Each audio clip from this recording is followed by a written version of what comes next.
அனைவருக்கும் வணக்கம்.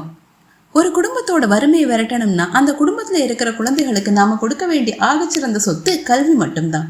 ஆனா இன்னைக்கு எத்தனையோ குடும்பங்கள்ல பள்ளி படிப்பு முடிச்சதுக்கு அப்புறமா மேற்கொண்டு கல்லூரி கட்டணம் செலுத்த முடியாமலோ அல்லது குடும்ப சூழ்நிலை காரணமாகவோ குழந்தைகளின் படிப்பை பாதியிலே நிறுத்த வேண்டிய கட்டாயம் சில பெற்றோருக்கு ஏற்படுது. அப்படிப்பட்ட பெற்றோரின் பொருளாதார பாரத்தை குறைக்கவும் மாணவ மாணவிகள் தடையில்லா தங்களோட உயர்கல்வியை தொடரவும் தமிழக அரசு 2 மிக அற்புதமான கல்வி உதவித்தொகை திட்டங்களை செயல்படுத்தி வராங்க. இந்த திட்டங்கள் பற்றின முழு விழிப்புணர்வு தகவலை தான் இன்னைக்கு நம்ம இந்த பக்கத்துல பார்க்க போறோம். வாங்க வீடியோக்குள்ள போகலாம். முதலாவதா நாம பார்க்க போற திட்டம் புதுமை பெண் திட்டம். மூவலூர் ராமாமிர்தம் அம்மையார் உயர்கல்வி உறுதி திட்டம். அரசு பள்ளிகளில் படிக்கிற மாணவிகளின் உயர்கல்வி சேர்க்கையை அதிகரிக்கவும் நோக்கத்தோடு இந்த திட்டம் கொண்டு வரப்பட்டது. இந்த திட்டத்துல என்ன சலுகை கிடைக்கும்? அரசு பள்ளிகளில் படித்துவிட்டு உயர்கல்வியை தொடரும் மாணவிகளை அவங்க படிச்சு முடிக்கிற வரைக்கும் மாதந்தோறும் ரூபாய் 1000 அவங்களோட வங்கி கணக்குல நேரடியாக செலுத்தப்படும். ஒரு நடுத்தர அல்லது ஏழை குடும்பத்துல இருக்கும் பெண் பிள்ளைகளுக்கு தங்களோட கல்லூரி தேவைகளுக்கோ அல்லது பேருந்து மற்றும் புத்தக செலவுகளுக்கோ இந்த தொகை ஏதாவது ஒரு வகையில் உதவியாக இருக்கிறது. யாரெல்லாம் இதற்கு தகுதியானவங்க?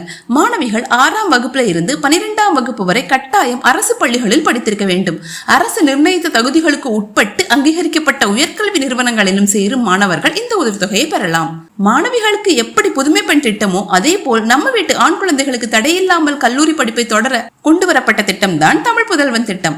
இந்த திட்டம் தற்போது மிக சிறப்பான முறையில் செயல்பட்டு வருகிறது. இதன் மூலம் கிடைக்கும் பயன்கள்: புதுமை பெண் திட்டத்தை போலவே அரசு பள்ளிகளில் 6 முதல் 12ஆம் வகுப்பு வரை பள்ளி படிப்பை முடித்துவிட்டு கல்லூரிகளில் சேரும் மாணவர்களுக்கு தங்களோட உயர்கல்விக்காக மாதம் ரூபாய் 1000 கல்வி உதவி தொகையாக அவங்களோட பேங்க் அக்கவுண்டில் நேரடியாக செலுத்தப்பட்டு வருகிறது.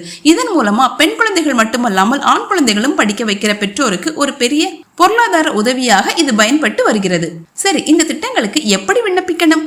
இதுக்கு கல்லூரி நிர்வாகம் கேட்கும் தேவையான ஆவணங்கள் ஆதார், வங்கி கணக்கு விவரங்கள் மற்றும் கல்வி சான்றிதழ்கள் அனைத்து முறையாக சமர்ப்பிக்கப்பட வேண்டும். மாணவர்கள் தாங்கள் சேரும் கல்லூரிகள் மூலமாகவோ இதற்கான பிரத்யேக இணையதளத்திலோ மிக எளிமையாக பதிவு செஞ்சுக்கலாம். வீடியோவை முடிக்கிறதுக்கு முன்னாடி ஒரு முக்கியமான விஷயம்: அரசின் விதிமுறைகள் மற்றும் தகுதிகள் அவ்வப்போது மாற்றப்படலாம். எனவே மாணவர்கள் தாங்கள் படிக்கும் கல்லூரி நிர்வாகத்திடம் அல்லது அதிகாரப்பூர்வ அறிவிப்புகளை பார்த்து இவைகளை உறுதிப்படுத்திக் கொள்ள. இந்த பயனுள்ள தகவல் உங்களுக்கு பிடித்திருந்தா சேனலை சப்ஸ்கிரைப் பண்ணுங்க. உங்க தோழிகள், உறவினர்கள் மற்றும் கல்லூரி மாணவ மாணவிகளின் பெற்றோர்களுக்கு இந்த வீடியோவை ஷேர் பண்ணுங்க. ஏன்னா நாம பகிர்ற ஒரு நல்ல தகவல் ஏதாவது ஒரு வகையில் பலரோட எதிர்கால கல்விக்கு ஒரு பெரிய வழிகாட்டியா அமையலாம். அடுத்து ஒரு பயனுள்ள பதிவோடு உங்களை சந்திக்கிறேன். வீடியோ பிடிச்சிருந்தா லைக் பண்ணுங்க, ஷேர் பண்ணுங்க, மறக்காம சப்ஸ்கிரைப் பண்ணுங்க. நன்றி, வணக்கம்.